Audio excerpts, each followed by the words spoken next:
That should put her in line for a better talk time conversation.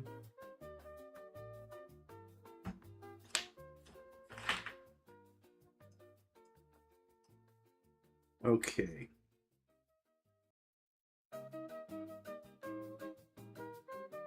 Man, I do seem a little low though, man. I don't know what's up with that. Maybe it's just the let's see. I don't know. It seems like my mic is low, something like that. I don't know. Maybe not. Okay, guys, so I'm going to get right into it. Obviously, I got another great conversation for you guys today. And, you know, let me see if I can find this, because there's a reason why I brought this up, right? This topic directly came from the comment section. So let me actually bring this comment up. I should have had this ready for you guys, but it really launched me into some interesting conversation about just, you know, how we view characters, how we view some of our storylines, and who's a villain and who's not a villain, and what makes a good villain and what makes a good story, right? And this guy brought up something, it just kind of rubbed me the wrong way. It was one of those grind my gears kind of moments. And so I was talking about Sentry, and obviously, this guy's like, what the whole thing is about. We had some conversation about Shazam, Black Adam. Obviously, he's trying to get someone to go to his link, Comics Explain videos, right? Like, yeah, like, obviously, if Superman is your favorite if Superman isn't your favorite Superman, should listen to more Comics Explain video. Why? Like, I understand Superman. Like, I don't need to be educated to not like Superman. That's not what's going on here, right? So I kind of want to get to the heart of this really quickly. And this is your different take. Why is Superman the best? Like, first of all, this video wasn't a conversation about Superman or any type of judgment. I said I don't like Superman because I like to give it context. And what I mean when I say I don't like Superman is, like, I would never kick it with Superman. Like, there's not a scenario where I don't think either, Kal-El or what else? Clark or Superman. I don't think any of you guys would be fun to hang out with, right? That doesn't mean I don't respect the story. Like, I actually respect the story about Superman. I respect his origin story and what he represents, right? So what he says is he has Lex Luthor. No one else has a Lex Luthor of anyone on a screen, right? Lex Luthor is not the reason why Superman is an enduring story. That is flat out false. If you understand the history of Superman, like why Superman exists, when Superman was created, who created Superman, this is not the story of Superman. Superman and Lex Luthor are not the heart of Superman. It's never been that. Like, from his foundation, Superman has much loftier goals than fighting against billionaires. This is 1939 when Superman was invented. So Lex Luthor is not the reason why Superman is still popular 80 years later. That's not the reason. That is not the reason. And we're going to go back to the origin of Superman and why Lex isn't even, like, he's a billionaire. When did that become, like, that's a relatively recent term, right? Like, that he's operating. So that archetype didn't exist when Superman started.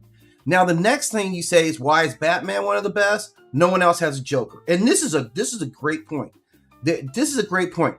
This is the rest of his good writing history, okay? The Joker is not good writing.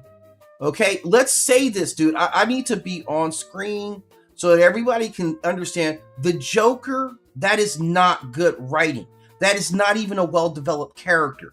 Joker is the most convenient villain that you can ever imagine because he doesn't actually reflect anything in actual culture, right? He's a fantasy. He's something that you guys made up to have a villain. Like, the Joker is when you don't actually know what real suffering is. That's what the Joker is. If the Joker is your villain, then you don't understand what real suffering is, because Joker's only suffering, the only thing that Joker stands for is chaos, right? Like that's it. He's chaos. Joker's not doing any lofty things, right? That's not what's going on with Joker. He's not like fighting for whatever your cause is. He doesn't even have a cause. He doesn't even have a cause. Compare him to other villains, and we're going to do that. Whether their causes are just or correct or crazy or not, these other villains have causes. They are rooted in the other guy's side of the table. They're rooted in the villain is not necessarily always such an evil person. He is simply and most often your opposition, right? You're defined.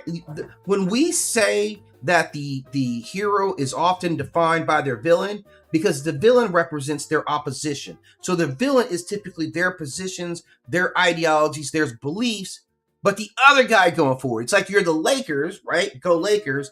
And then they're the Celtics. They are opposing us. That's what makes us enemies. Not because the Celtics represent chaos, though I seem it's a bit chaotic that they just traded Jaylen Brown for Paul George. Seems completely chaotic to me. But they don't represent nothing. They represent the Celtics aspiring to win the title, which runs directly opposed to my Lakers winning the title. So we are enemies via our opposition, right? Like what you have with Batman and Lex Luthor is more of a toxic relationship, because he's now there for you. He's there for you, right? The reason that he blows up the city is to get back at you. He don't even care about us, right? He's not really a villain to us. Your marriage is a villain to us. The Batman Joker dynamic is the villain in the scenario. You're the reason all the rest of us get hurt, right? You're the reason they be putting gas in the cities and all stuff, right? It's a ridiculous thing. How Batman has endured when the symbol of your entire series is an abject failure still boggles my mind. He hasn't fixed Gotham in like 70 years. Gotham, ever since Batman's been there, Gotham has literally gotten worse, right? So we're going to talk about Batman as a hero. Like, Batman as a hero, there's almost two different characters, man. There's like the Justice League Batman, who you can trust with stuff, and then and then there's Gotham Batman, who nobody would hire him for any job. If I took Gotham City as your body of work, this is your resume. If I took Gotham as your resume, you're one of the worst heroes of all time. You're the only hero whose city gets worse every freaking year. Like, I get it. Every now and then there's going to be something in Metropolis, but Metropolis isn't a place that should be abandoned. The question of abandoning Metropolis or Daly City, right? Nobody ever thinks about abandoning those cities. But Gotham, we suggest that you leave Gotham. You can't even walk down the street in Gotham. You're walking down the street, you get shot and robbed. Like, Gotham is the Wild West, right? And that's under Batman's watch. So how he goes from, you're doing a terrible job in Gotham, to now we're putting you in charge of, like, the defense system for the planet. This don't make no sense, right? It doesn't make any sense. You take a worst cop in history and you elevate him to, like, running the police department, right? It's nonsensical to respect it. It's like I said, it's like there's two Batmans, and one Batman's all trauma. And here's another thing. For all the Batman Joker guys, untreated trauma isn't cool. All right? Like, the bond between the Joker and Batman is both that they're fucking crazy in their head, right? That's why this dynamic works. This dynamic works because it fulfills both of them. And now, don't get me started on Batman going out and luring innocent children into his nonsense and getting them killed all the time, too. Let's not even get that part going, right? That's a whole different topic right there. He's one of the worst mentor child collectors of all time. But this isn't about Batman. This is about the villain. Like, what makes a great villain? Every hero needs an opposite. He needs a legend. The greater your villain, right, the larger your story gets. The more difficult the obstacle, the better it is. This goes all the way back to David and Goliath. Like, the story isn't much if they just say David, right? If you just heard a movie coming out and they're like, yeah, we got this movie coming out, it's called David, you wouldn't even go watch that. Nobody would go watch David, right? You don't carry the cachet. David doesn't sound like anything. Okay, and before you say that nobody cares, it's solo, I'm going to introduce you to a friend of mine named Jaws. Never needed anybody else's help to carry a movie, right? He was simply Jaws, okay? Whereas David and Goliath actually makes a story. There is no David without there being a Goliath. That's two characters that are in a relationship, concert with each other, directly opposed, right? This is one of the oldest hero types of all time, was David going out there to handle business against Goliath. And you know what he didn't do? He didn't throw him into Gotham Prison and then wait for him to get out 2 weeks later and kill some more people. He didn't do that, right? But heroes are defined oftentimes by their villains: Sherlock Holmes, Moriarty, Professor X, Magneto. We're going to talk about these things, right? Because Professor X and Magneto really represent one of the more purest and more likely hero-villain scenarios. Like, you guys actually do like each other. Outside of this, when we're not talking about mutant affairs and working with the government, we get along great, man. We actually love each other, man. We're two homies that over the years, I've seen you mature and get older, head bald, gray hair. That's a beautiful thing to watch between two homies, right? So at the core of it, they do love her, and that's going to be what separates their relationship from a lot of the others, right? And I may get a little deeper in this, but that's exactly where we are, right?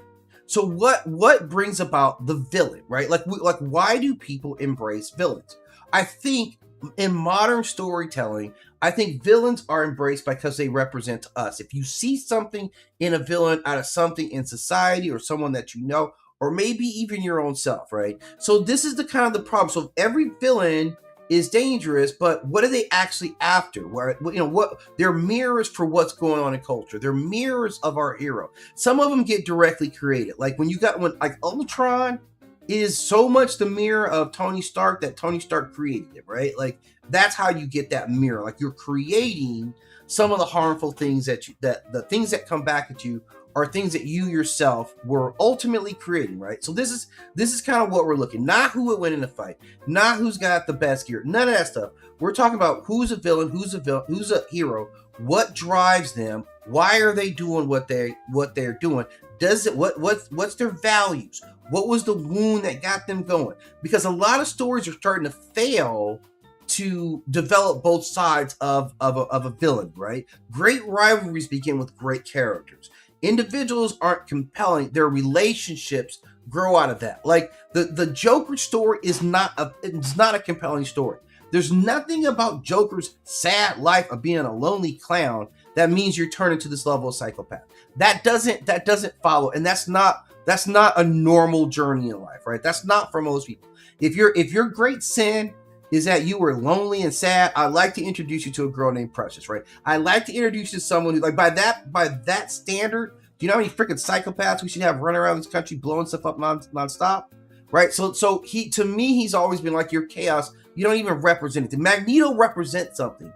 And that's the whole thing. Like Magneto's actually fighting for something. So I understand. Okay, I understand what you're trying to do, Magneto. Even Dr. Doom. Even if I don't agree, I understand what it is you're trying to do. The Joker is just relying on crazy and chaos. And if you embrace that stuff, go right ahead, man. But I'm telling you, man, like I'm not about that, right? And then for a lot of these, hey, like great blackness, thank you for stopping in. Okay, so then like when we talk about villains and heroes, what do they represent? Like, what's the moral thing that their side of it is all about? And I'm going to point out some examples. I'm going to use the Red Skull. Like, even if we watch The Boys and we watch some characters like, what was her name? Jesus.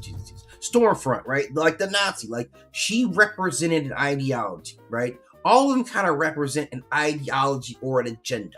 So that goes along with what side are they on? What are they going against, right? Magneto represents like trauma, radicalization. Lex Luthor is pride. Like, they all gone. Dr. Doom is authoritarian. Like, so there's a lot that goes on, right? And does a hero need a villain? Oh, man. A hero does need a villain for story context. Like, without the hero, without the villain, we wouldn't care about most of these heroes. We care about you now. But without them, without the threat, without the opponent to the opposition, they don't. Now, sometimes people create their own villains, and they sustain their own villains, which brings us to like a lot of the Batman Joker. Would Batman even exist without Joker? Would he? You know what I'm saying? Like when I look, because his core character is so built around that. Whereas if I look at Superman's core character, he's built on some other principles. Would Sherlock Holmes be fully it without Moriarty? Like that other brilliant mind. Like he had to be an equal brilliant mind. That's the other thing. Like your villain you're only as good as how raw as your villain is. Is it really a match for you? Is it something for you to come? Now some villains are kind of interchangeable. I might have, 17 different rivals, but like your core, that's a different one. Okay. So then I'm going to look at these and say, let's judge these relationships. The hero-villain relationships, are these healthy relationships? Like to what degree? Some are professional. Like if you've ever seen like in the Looney Tunes cartoons, they would have the fox was like the wolf and the hound, like the sheepdog and the wolf, right? Yeah, that's what it was, right? And like I'm watching it as a kid and I'm like, yeah, they're going at it. They respect the rivalry between them. Each one of them understands what their mission and their job is. And I got a respect for you as a professional out here as a wolf trying to get yours and as a sheepdog protecting your flock, right? So to the point that they clocked out, right? They clocked out of being in a rivalry, sat down and had lunch, and they clocked back in and went right back after. That's professionalism on a whole nother level, right? Some relationships, some rivalries become flat out obsessive, right? I.e. Billy Butcher and Homelander, right? That became a flat out obsession. And that can happen a lot. Like the Punisher. The Punisher is a great example of him going after that crime family and it being 100% an obsession. The hero can't stop talking about the villain. The villain can't stop talking about the hero. At some point, we got to mix this thing up, man. We got to figure out what's going on. Like, are we enemies or are we the same? Are we testing ourselves? And which part, I think more than the most interesting part, the part that matters to me, is which side understands humanity the best. Who's actually talking to us? Like, and this goes back to mythology, right? Go back to your mythology. Asar and Set, like this is a rivalry for that ass, right? Like this is one of the most ancient rivalries.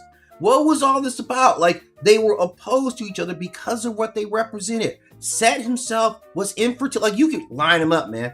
I'm infertility. You're life and fertility. We already got a problem. I'm life and fertility, and you are infertility.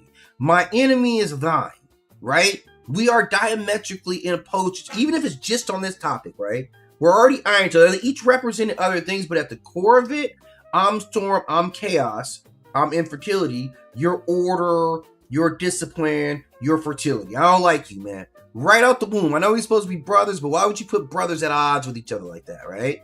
So that's different. That's a we can't get on. It's order and chaos.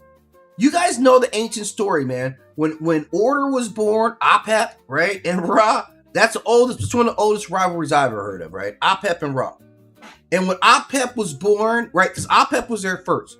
Chaos is always there first, guys. We didn't start from order. We started from chaos. So chaos is right. Like chaos is right. Like what are you doing coming over here? Cleaning up the stuff that I messed up, right? That's where chaos is coming with it because we are opposed. I don't like you, right? That's what chaos said to order. As soon as order showed up in the form of Ra, Apep was like, I don't like you, right? I don't like you. You don't like me. It's not likely we'll ever be friends. So why pretend, right? That's how they go about it. So this is kind of where villains really matter. Villains and heroes really matter.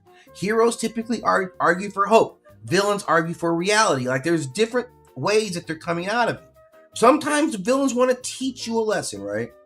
And then like I mentioned earlier, I kind of jumped ahead of my notes, but there's always the mythological component that goes along with storytelling like this for comic books, for myths. Like what's in it? Light versus darkness, civilization versus wilderness, brother versus brother, right? Gods versus rebel humans, kings and tricksters. We all see these lining up, right? The costumes change, like the storylines tilt a little bit, the settings change, but it's the same thing. It's the same pattern that's going to be set up. So we know who they are. So let's talk about our first one because we got a lot of relationships. Who they are, what's conflicts, what do the villain represents? Is this relationship healthy? What side does humanity see ourselves reflected in? Like, who are we? Like when we do Captain America, we're like, yeah, we were anti-Nazi. That's a big core of this. And what's the mythology in it? And this is at the oldest, like, of mythologies, right? Like, that's the truth. They don't get much more older than in mythologies in, like, me versus you. 1-on-1, mano-a-mano, Celtics, Lakers, Game 7, right? Nothing gets deeper than that. We won that last one, by the way, Celtics. But we'll see you guys again soon. So let's talk about one of the core, one of the oldest ones that everybody kind of recognizes, right? And this is Superman and Lex Luthor. Right, Lex Luthor, right? Let me get it right. Lex Luthor, right? For the Superman guys, like, geez, you guys go hard for you, dude. You guys go hard in the paint over Superman all the time. So let me show you guys that I do understand who Superman stories. I don't like Superman, and when I say I don't like Superman, it's merely that I don't want to hang out with you, and I don't really find your stories, that compelling. It's the truth, right? Like they're not. Like here's the thing: some characters are boring, some characters are lively, right? Deadpool is designed to be both funny and charming, and they pick a guy whose comedic style is funny and charming, and it's Ryan Reynolds, and we like him despite the fact that he's bad, right? I wouldn't want to hang out with Deadpool for a whole different set of I mean, like, if I'm at the birthday party with everybody, I'd kick it with Deadpool, like Wade Wilson. Like, I would, honestly, man. Like, when he's around the homies, like, he's a good homie. I don't have a problem. Even that bar he was kicking out was a little rough. I'm like, yeah, all right. You know, it could be whatever, man. Everybody's still got a good heart up in here, right? So I can mess with that, okay? Superman, I wouldn't want to kick it with. Like, no iteration of Superman would I want to kick it. Would I kick it with Blade after work? Sure, I kick it with Blade after work, right? Like, there's a lot of guys. You just don't represent that for me, personality-wise. But I recognize and understand the story, the symbolism, and the history of Superman, and why his story is important and why it's endured for 70, 80 years, right? He was the first core of superhero storytelling in this country. He set the precedent for so many characters to come after it, and he's a big reason why anybody cares about comic books, comic book stories, right? Otherwise, I wouldn't be sitting here talking about comic books if this guy had never existed, right, in comic book story. So he originates in Action Comics in 1938. He has a long history. This was Jerry Siegel and Joe Shuster, who wrote what would become the blueprint for modern hero telling. So he was a social crusader. This is what Superman was. Let's remember who wrote the story of Superman. These were two Jewish immigrants in 1939. This is 1939. Again, historical context. The world was popping off in 1939. There was war going on. A lot of Jews had to flee to get out of that right before it happened. So these are immigrants telling you a story about immigrants and what fascism does, right? This is the story that they're telling you, right? So he wasn't just just powerhouse. He was fighting against like abusive employers. Think about the time: abusive employers, crooked businessmen, wife beaters, right? War profiteers, and people who exploited ordinary citizens. That's who Superman was, right? Superman was Superman long before Lex Luthor came out. Let's be 100. Let's keep it 1,000% on this one. Before Lex Luthor, before he was fighting against corporatism, he was fighting against fascists. He was developed at the time when the Nazis were on the rise. This is 1939. Okay, this is a significant point in U.S. history, and the two people who developed them were directly affected by that time period, right? Again, mythology, storytelling is always affected by historical context, right? Looking back what was going on, man, right? Like, here's the thing. I'm going to give you guys a rule, okay? Here's a rule. If you see a story and you look at who wrote that shit and when, any story, it'll tell you a whole deeper level of it. Like, go right now. I'm going to give you a great movie, okay? This is a movie called Cocaine Bear, okay? And it's about, I think it's set in the 80s, right? Like 80-something, early 80s, right? So that would make me say, okay, what was going on in the early 80s in America, right? Why would Americans write a story about a bear finding a bunch of cocaine? Why would they write that, okay? Again, if we understand the outside of the historical context, this bear finding a batch of cocaine doesn't make any sense at all, right? It sounds ridiculous, right? It even sounds ridiculous with historical context, right? To be perfectly honest, a bear, there's so much cocaine around in America that it's literally raining out of the sky. A bear in the woods has a chance of getting a lifetime supply of cocaine in early 80s. And the reason I can suggest it is because it actually happened, right? I'm not making it up. Right? This is actually, with historical context, this ridiculous story actually did happen, okay? A bear got high off of cocaine and had as much cocaine. This bear was partying, man. This bear was having a whole party and then just like raging around the forest, high on stuff, like just tripping, okay? Real story. Historical context. The same thing I asked that you give to Superman. Historical context of when he was created, what was actually going on in the world, and then tell me who his villain was. Because Lex Luthor came later, right? Lex Luthor comes in the 40s. He's created by this guy. He's an industrialist, and he starts to believe that the future belongs to humanity, not an alien. So his belief is not directly opposed to what Superman actually is represented. Superman's fighting this battle over here. You just hate me over here, right? they're only defined in each other is that Lex Luthor keeps trying to take. That's it. They don't have an opposition. Man, you know what? Am I excited for Spider-Man, Brandon? Okay, I'm gonna be honest, right? I know I'm gonna be really honest here. Like, no. And here's the thing, like,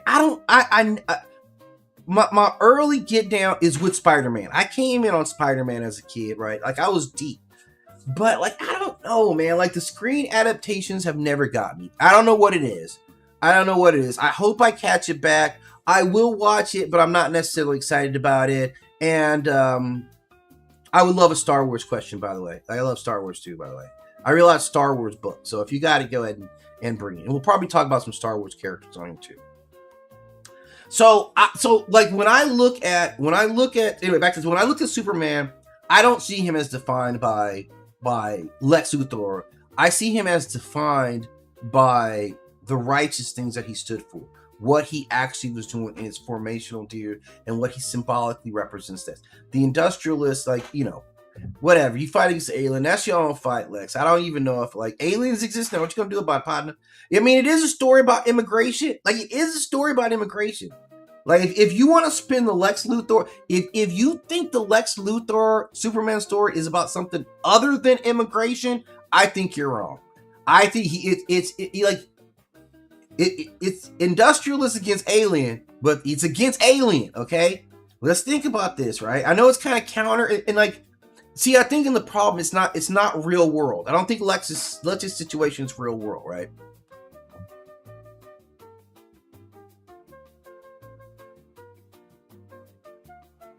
Ooh, that's a good one. Okay, okay. First of all, on do I think Keanu Reeves will play a great Darth Raven? And if you watch The Maul Shadow Lord, do you think that the Pink Twi'lek Devon will become Darth Talon? Okay, on two things. First of all, yeah, I love Keanu Reeves, man. I ain't gonna lie, man. I was just watching some old Matrix like fights. Like, I love Keanu Reeves in the Matrix. I love Keanu Reeves and the Ronin, which seemed like it didn't get any love.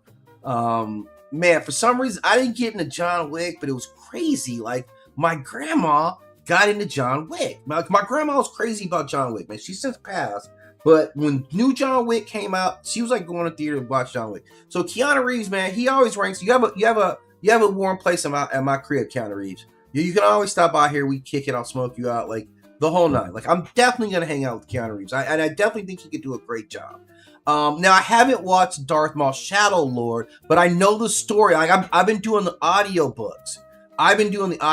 And I think that is what happens. Like, I did them. They have a whole series of the Shadow Lord books. It may not go as deep as a series, but I think that's exactly what happens, right? I think that is what happens. So I'm gonna go back and kind of get back in the books, and maybe I'll check the series out.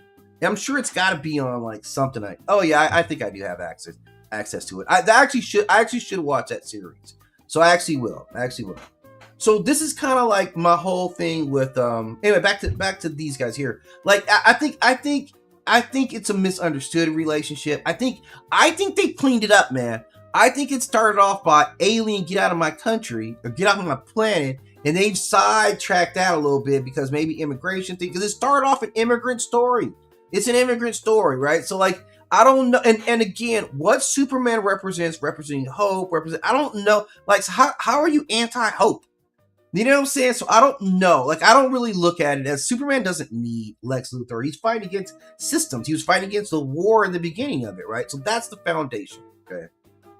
Now the next one, it's a totally unhealthy relationship. Lex will be a whole lot happier if you just focus on something else. But it is, verdict-wise, it is a legendary rivalry. It is one of the most legendary. It just seems whack, man. I don't know, man. I don't know, because I would take a pure, like, brain.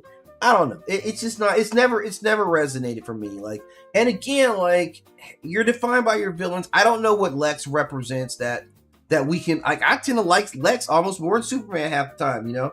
So it is what it is, right? It is what it is. But it's a long-standing relationship that we all get, right? All right, let's see what I have next. Okay. Obviously, this is another one here. I'm gonna get the big ones. I'm gonna attack the big ones right out of the way, right? This is this is obviously Batman and the Joker, right? Which is to me, like, I don't have no level of respect for the Joker. If you're defined by your hero, by your villain, I don't have no level of respect for the Joker, man. I don't respect, like, the whole, like, somehow you figure out a way to root for the psychopath. Like, here's the thing. I'm just gonna be real. All right, okay, let's get into it first. Let me say who they are. I got this whole thing, right? Batman and Joker are different. They almost go together, man. Now, I mean, like, go together as in they're, like, in a relationship. That's what weird thing about each other. Like, why you all up in my face? Like, these images of us, like, these are very telling images about who they really are, how close they are, how much parallels to themselves they actually are. Like, Batman is another character that comes out in 1939, Detective Comic Books number 27, Bob Kane and Bill Finger. And this is like a dude that witnesses the murder of his parents and decides his life to preventing similar tragedies, right? So he has no superpowers. His powers come from discipline, preparation, intelligence, and willpower. He's a man who looked into the abyss and decided to build rules around himself so he would never become the things that he fight, right? Batman is fundamentally a character about control over fear, right? Maybe. I don't like, there's so, like, Batman, here's the thing, Batman, I'm not gonna lie to you, I love bats in a lot of ways, but, like, you be on some BS, man. You be on some absolute nonsensical bullshit, man. Absolutely. Like, you are kind of driven by your fears a little too much. You are, okay, let's just stop all the BS right now. If you got a mask on, I can't really trust what you're doing. That's basic hero-ness right there. If you're really out in the world doing something righteous, there is no reason to hide your face, right? There is no reason to hide your face. You notice how the Joker really got his face out right now, right? Like, look, it is what it is, man. I have less reason to trust somebody. And don't get me, I'll point to plenty of people running around with masks on and you don't trust them. I can give you guys hundreds of examples of people with masks on, and you're going to run from those people. So before you even start with why he has to, you can come up with every reason that you choose to. I don't trust somebody with a mask on, okay? That's something that we're principled in. Or a hood over your head, right? You get what I'm saying? Yeah, I don't know if you've been someplace. Let you be out someplace and somebody come in with a mask on and see how it sends a shiver down your spine, right? Like, so you're this kind of creature who you have become what you hate it. Like, you're trapped in that. Like you have created this perpetual cycle. You're not perpetrating the violence is perpetrated like through you, the environment around you. Gotham has become your representation. Now, the Joker appears in 1940, same guy, origin story constantly changes because they struggle to make the Joker relevant. This is why his origin story moves, because they never gave him a solid base. He's one of the least grounded type of villains. And people who embrace him, you're embracing the part that he creates chaos. That's it.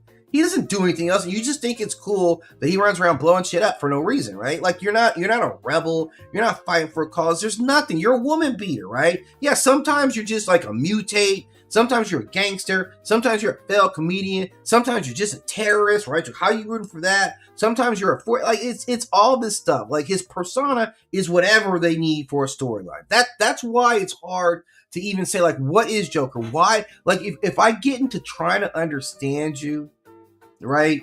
And we can understand all levels of ignorance, not to understand you, but for a bit of clarity into learning from you. If I want to learn something from what got you to being here, there's very little to justify what Joker is. Like just being 100%, right? There's a lot of villains where I can sit back and be like, yeah, I get that, man.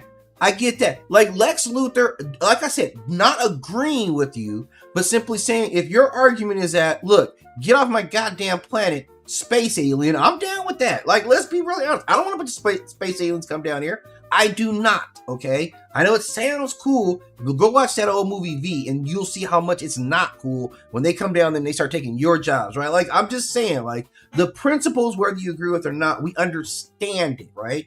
We understand that you were like, oh man, everything about me is defined by being at the pinnacle of mankind. I'm a rich genius, right? And now you just came up in here and you're better than me already. Absolutely, you haven't done anything, right? And they love you. So I can get that challenges his position. It challenges his values. It challenges like what he is, okay? The Joker, you're just like this rudderless thing that's out there giving destruction. And Batman, like, you're this mass vigilante. You're just the richest mass vigilante, right? Because we wouldn't give the Punisher the same leeway that we give to Batman. Why are we always trying to lock the Punisher up? The Punisher gets the job done, man. That's why, man. The Punisher ends the threat, right? But he's just like, you're a mass vigilante. And here's the thing.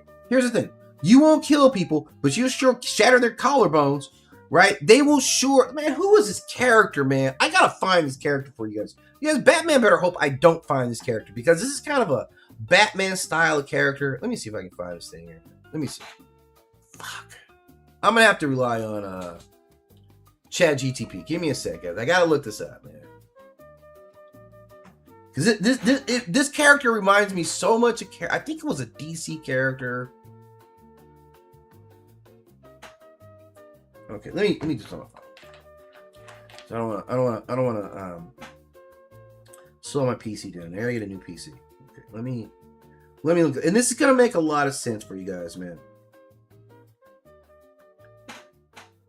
Who was the character? I think he was a DC or Marvel character, and he was known for breaking people's backs when he captured them. He was like a mass vigilante.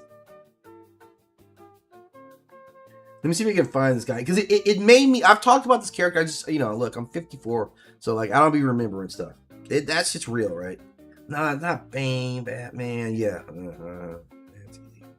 it's not finding this guy, man. I'll have to do my research. But there's a guy who he was a hero type, very much styled after Batman, and when he caught a villain, he would paralyze him. I don't know if he was called like the Paralyzer or something like that, but he would paralyze him. Like that was his move. His move was, I'm gonna get you up and I'm gonna crack your spine, right? Like that's what's going down. So it was kind of crazy, right? Like it was absolutely crazy. And Batman, like, you'll break a collarbone, man. Like, you're not helping, right? Sometimes criminal gangs need to be broken up, and sometimes the criminals need to be rehabilitated if you want to start getting people back into society, right? So breaking a guy's collarbone when he already ain't got no health care, what do you think he's gonna do now? Like, what do you think he's gonna do now? So that's I have my question. So Batman and Joker, they're fighting a battle that's all of Gotham is really fighting a battle that is almost existential to the rest of the world. It's quite philosophical, man, right? It's meaning versus meaningless. Like at the heart of it, Joker's like, Batman believes suffering can be transformed into purpose, and the Joker believes suffering reveals that purpose is an illusion, right? So, you know what I'm saying? Batman lost his parents and became a protector, kinda. Joker argues that one bad day can turn anyone into a monster, which is why the whole Superman Injustice thing came out. Like, one really bad day could turn you into a monster. And here's the thing. Why do you care about that? Why is that your big stand? Like, I'm being serious. Like, what happened? Like, and here's the thing, man. Like, mankind, humanity is made from so many stories of people enduring. So many people going through all this bullshit that life sometimes throws at you and still manifesting what they want. The Joker is like, no, one day can turn you into a complete opposite. Yeah, for you, because you soft. Like, that's why they can't give Joker, because you like, your substance is nothing. Like, I don't even know how you handle being a hardcore gangster when you soft. You soft as one bad day. Like, I can think of a lot of populaces on the world that you would say that to them and they'll laugh in your face, man. Because I don't think you even know what one bad day is. So this is my crux of Batman Joker. That Joker represents this chaos of what? The chaos of not having no friends, right? It reminded me of the Trenchcoat Mafia, right? Like, you ever heard of that Trenchcoat Mafia? They went and did that horrible shooting at Columbine High School. I'm not going to put their images on the screen because I don't want to do that, glorify them in any way. But as they told their story, one of the things that they had said was they were a group that didn't have any friends, right? And I'm like, It was like 3 of you guys. It was like 3 of you guys. How did you not have any fucking friends? And that drove you to coming back and shooting up the school? You see what I'm saying? Look, I don't know if you, if you guys want to know about a real story about suffering that doesn't drive you crazy, you need to open your eyes to the real world, man. And that's where I'm like, Joker is such a disconnected character that at the core, I'm like, what are you fighting for? And then that defines what Batman's fighting against, right? And I think Batman, if we look at Joker, like we look at your entire city, it's a failed mission, man. Y'all really need to get some new stuff down there. I bring the Dora Milaje down there. I think they'll clean that shit up, right? Again, the Joker represents nihilism, right? That's some shit I didn't even want to take in philosophy class, man. Like, that's for a whole next level. Be like, okay, you guys go over there and sip your coffee, your bitter coffee, and have conversations about that while we're going to sit over here and talk about some actual real stuff that's popping up. That's what I feel like when they start talking about Joker and what he represents. You a joke. They shouldn't even call you the Joker. They should just call you the joke. Because that's what you are. You a joke. And by definition, that makes Batman a difficult character because you're so disconnected from what reality. In most mythologies, most storytelling is rooted in like the battles. Like, you ain't seen, even on a god level, you haven't even seen God say a story about meaning, the god of meaning versus the demon of meaninglessness. That shit doesn't even exist in storytelling, right? Real conflict, order versus chaos, right? Order versus chaos. And Batman, like, you can't, like, man, it's yeah, they're already crazy. Like, they're crazy individuals just engaging in this together. And you think you're on some deep philosophical level, but that's why I don't have a deep respect for the characters. You're not realism. You're not in any way meaningful. I felt like the most recent film with Joaquin Phoenix, they were making an attempt to give him like a footing. They gave him like a footing where we could kind of start to kind of see this guy's life. Like, yeah, it is messed up down there. It does suck having a job, right? Yeah, you're a clown. I'm sure that job sucks, right? How many of that were looking at you like, why are you a clown? Why you don't have to be a clown, right? If you're not good at being a clown, I feel like the only clowns should be happy clowns, right? If you can't find joy in being a clown, then you working for go get a regular job and deal with other people dealing with it, right?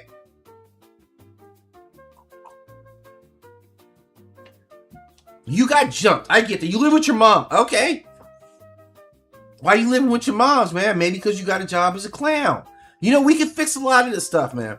We can fix a lot of this stuff if you just try not being a clown, which is why I call you a joke, and not living with your moms, right? Right?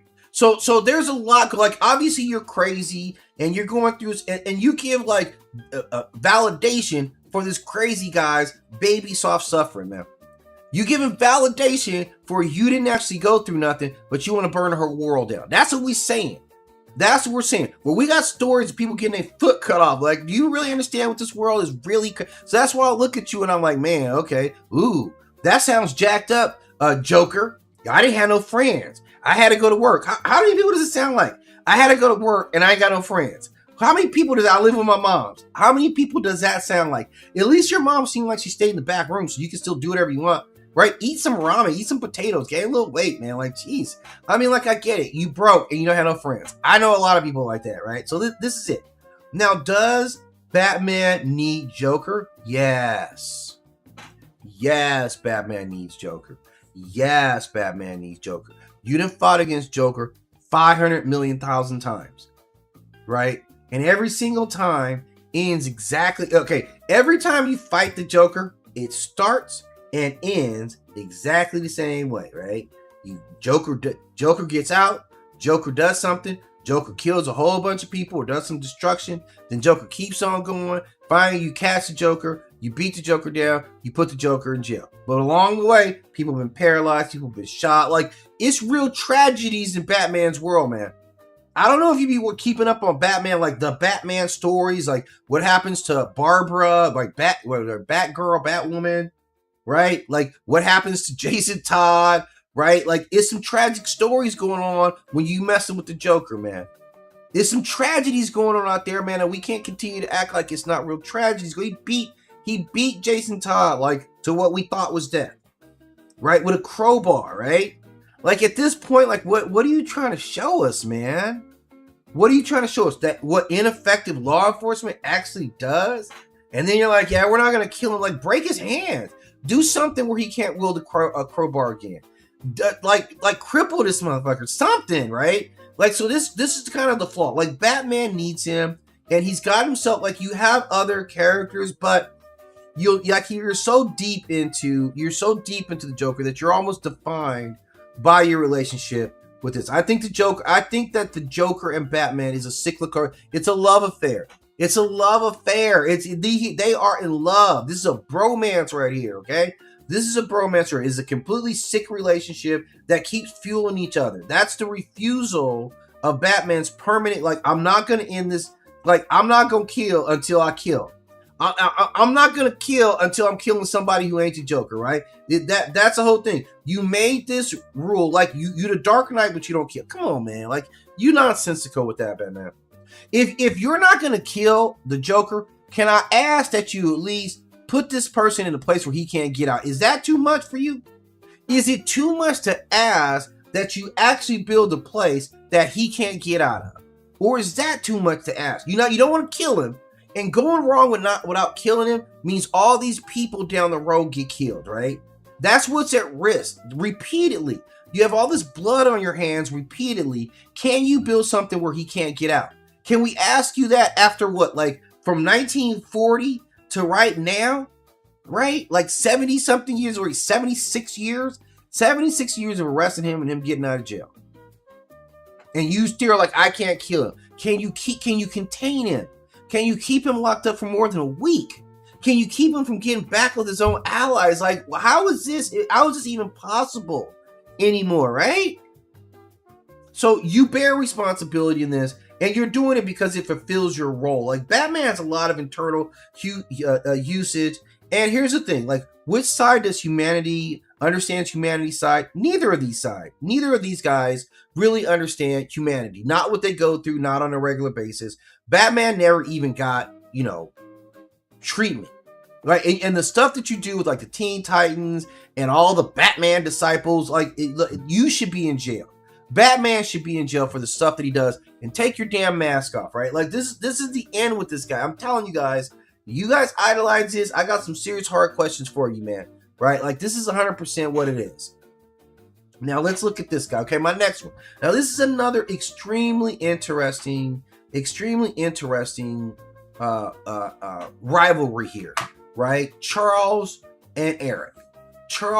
One of the oldest, like, this is one of the most conversation-changing relationships of all time. Now, we both know Professor X appeared in X-Men #1. This is Stan Lee. This is Jack Kirby's, like, flagship, and he's this powerful mutant, and he dreams that there can be a peaceful coexistence with humans and humanity, and he believes that fear can be overcome, prejudice can be defeated. Wrong.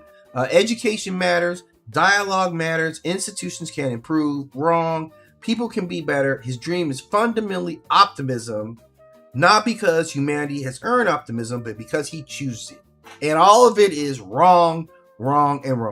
Now, this is an old rivalry, and Magneto was, again, one of his best friends, right? He comes in the same issue. He's fairly standard supervillain. He's not a supervillain. Like, we understand him. He's a Holocaust survivor. He's seen humanity at its absolute worst. He's watched government strip people of their rights. He's watched ordinary citizens participate in persecution, murder, and torture. He's watched civilization collapse. And once you give him that history, everything about him falls into place. Why these guys are so different. One grew up in safety and softness and being a pampered little bitch, and the other person was out there, like, having watched his mother die, right? Watching his people get tortured and suffered. So that's a big difference between these two. And it would make sense that one represents peace and the other represents violence. Neither one of them is wrong. Both of them absolutely make sense from their perspective. Why would Charles represent this? Because this is what he's seen. He's seen diplomacy. He's seen safety. Why would Magneto be against that? Because he's like, no, I've already seen this push. So they're kind of a story fighting integration versus survival, where Charles thinks, and that's funny, again, I talked about historical context, right? This is in the late 60s. What was going on then? What was on the news? What was prevalent? So both these guys kind of fit what was going on culture-wise. And the conversation starts to be about, like, are we going to integrate? Can we integrate? or no, let's put a shield around us and let's survive. That's where Magneto's side is. So it's not about mutant abilities, it's about history. Each one believes humanity can change, right? Well, Charles believes that humanity can change, although we've never seen that, right? Like, Magneto has what we call historical memory, right? Accuracy. He's the one, he remembers what all the other people forget, how quickly and easily it descended on them, man.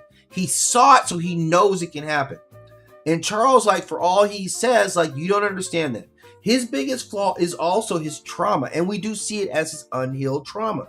Now, his turns into a form of protection, right? And like, he's not greedy. He's not after wealth. He's not after conquest. He's just after a peaceful life. Like, really, he's the one to have his wife. He's always got a pretty wife. And have some kids, right? That's him in a nutshell. That's all he ever wants, right? So is he a villain? Like, if I sat down with Magneto, I would be like, yeah, I get where you're coming from, homie. I really understand what you out here doing. I really understand why you're out here fighting the way that you are. Like, I absolutely get you. Like, to be understand, it's understandable, right? He's often correct about the threat. He always typically understands what they're going to do. I'm watching the First Class movie. It's like, after you launch some missiles at me, while you looked at me in the eyes and pressed the button to send missiles at me, how am I supposed to extend humanity to you after that, man? Like, so Charles, man, like, you're on some kind of nonsense with your shit. Like, that's the truth about him. Magneto, like, you're a villain. Like, again, why are you opposed to me? Look at what the villain's goals are, and you say, why am I opposed? If his goals are, I want my people to be safe and to have their own space and be prosperous, I ain't really got no problem with that. Okay, well, I'm not. Why would I oppose you on that? Wanting to live in peace with your family, right, or your people. Why would I have a problem with that? Does Magneto outgrow the villain role? I think he kind of does, man. Like, sometimes he actually does move into different areas. So yeah, he kind of outgrows the villain role in some big ways himself.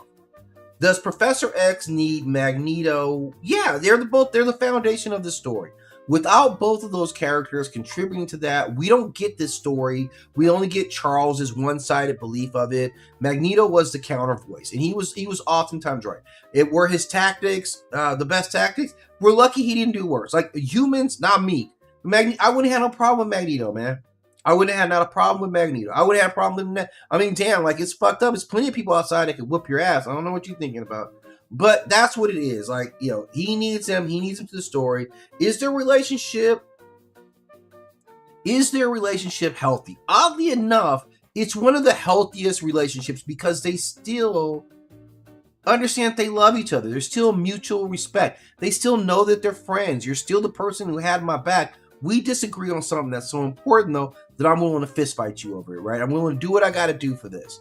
So with both these guys, I absolutely understand the why and the how, right? Like, the whole mechanism with Magneto, and I understand Charles's part. Which side does humanity understand better between these two? It kind of depends on which side of that fence you fall on, right? Like, I can totally look at Magneto and be like, yeah, man, you got to do what you got to do, homie. And I can also look at Charles and be like, yeah, I still myself advocate for peace, but like, we got to kind of be real here when we really start looking at stuff. So these are some good questions that I think both these characters bring out. I think their relationship, like who they are, you know, it's great characters, great conflict, what Mags represents, the healthiness of their relationship. Like, overall, I think it's a well done storyline, and we needed both those guys have been absolutely crucial to this long lasting, like, epic story. So the last one I'm going to talk about right now is going to be Captain America and the Red Skull, right? And these guys are basic, man. This is freedom versus tyranny. This is ideology versus supremacy. This was democracy. This was fascism, right? So we know these guys, like, born at the same time, right? You know, these guys have got a long history, literally born to fight each other. I think Red Skull supposedly existed first, but Captain America appears in Captain America 1, and, you know, it's a super serum. Like, Red Skull appears in the same year, and he is designed to be Captain America's opposite. Captain America represents the best version of patriotism. Red Skull represents nationalism corrupted into supremacy, right? So this is what they're born. If Captain America represents service, Red Skull represents domination. And over those decades, he becomes more than just a Nazi officer. He becomes a living embodiment of this fascist ideology. He's not just a villain. He's an idea. He's a warning. And that's what Captain America is designed to fight against. So the conflict is hero versus the Nazi, right? Not just on the surface. That's like the deeper context of what the story is really about. Captain America believes that power exists to serve the people. Red Skull believes that the people exist to serve power, fundamentally opposed. Captain America sees human dignity. Red Skull sees hierarchy. Captain America believes rights belong to everyone. Red Skull believes values belong only to the chosen. This is not merely a political discussion. It is a fundamental difference in understanding of humanity. That's what we get when we're looking at these two guys together. What does Scully represent? Well, fascism. He's direct representation of real world ideology. He's not a metaphor. He's a coded symbol. This guy is the thing itself. He's walking around like this is what it is, right? He is authoritarian power. That order must be imposed. That control must be centralized. That strength determines your legitimacy.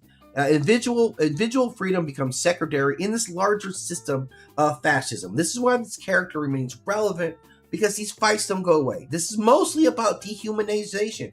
He represents the idea that some people matter less than others. By saying some matter more, you're saying that some people matter less. And we're going to fight back against that. And that some people's lives possess greater value.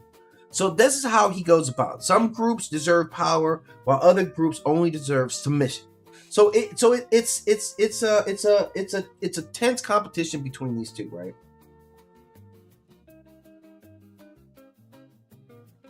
Now, is Red Skull too simple as a character? No, I think he's on point. I think Red Skull translates into modern times because the story itself still exists. The struggle itself absolutely still exists, and we absolutely get that. So he's in context. Does Captain America need the Red Skull? Well, Red Skull just became a symbol. He needed the symbol. I guess it would be better for him to fight against the symbol than like run around. I mean, it's all the same thing. It's absolutely who defined the stories. So it could be some other authoritarian, but is it simple? Is it a healthy relationship? This is real opposition. This is like destruction to the end. Like, one of us gotta go. You can't continue to exist. Now, which one understands humanity better? They both really do, because the Red Skull understands our fears. He understands our ideas of domination.